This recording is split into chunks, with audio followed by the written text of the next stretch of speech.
नमस्कार दर्शक गोटा, एक बेर फेर से मैथिली किचन में अहाँ सबके हार्दिक अभिनंदन अछि।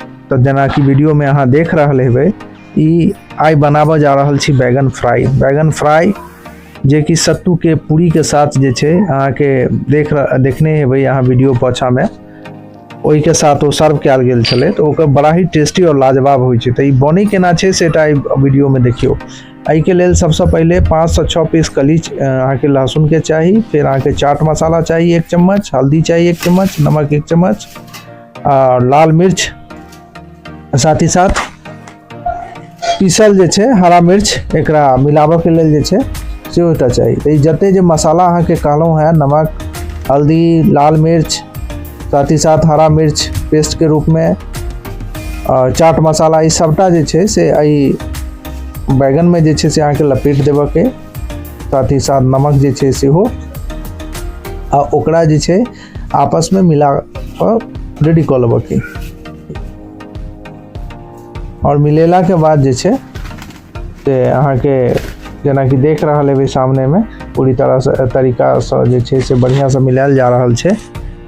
ओकर बाद जे छै से हल्का तेल डाल के ओकरा सेहो ओइ में फ्राई कर लेबऽ के अहाँ के, जना देख रहल हेबै सामने वीडियो में। तो ई जे छै से बड़ा ही टेस्टी होइ छै, जेना बैगन के भरता के टेस्ट होबैए तहिना एकरो टेस्ट होबै छै।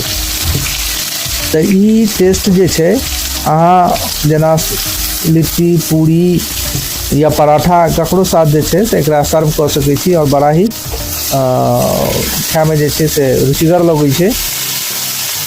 तो दर्शक गोटा कमेंट के माध्यम से हमरा जरूर बतायब जे केहन लागल अहाँ के रेसिपी। साथ ही साथ चैनल के लाइक और सब्सक्राइब जरूर कर लेबै। और देखियो एहि तरीका से जे छै से अहाँ के कलर में एहि तरीका से दिखात। तो जहन लागल जे रेडी भ गेल, करी ओना तो ई क्रिस्पी नहीं होइ छै, तहन अहाँ के जहन अहाँ के ई लागत जे पक चुकल छै, कनी रेडनेस जक आबि जाइ छै, तहन एकरा उतार लेबै और एकरा जे छै से जना अहाँ सर्व करऽ चाही जकरा जे चीज के साथ जना सर्व करियो। तो दर्शक गोटा वीडियो समाप्ति के कगार पर है और हमहू अपन वाणी के आप विराम देव जा रहल छी।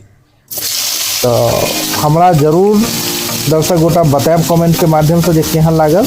तो अब चलै छी, अहाँ सब बनबियो और खइयो और हम अपन वाणी के अब एते विराम दै छी। तो जय मिथिला, जय मैथिली। हमार यूट्यूब चैनल के जरूर सब्सक्राइब कर लेबै। अगर फेसबुक पर छिए, अगर जय माध्यम से देख रहा है तो फॉलो बटन जरूर दबा देबै। वीडियो देखने के लिए धन्यवाद।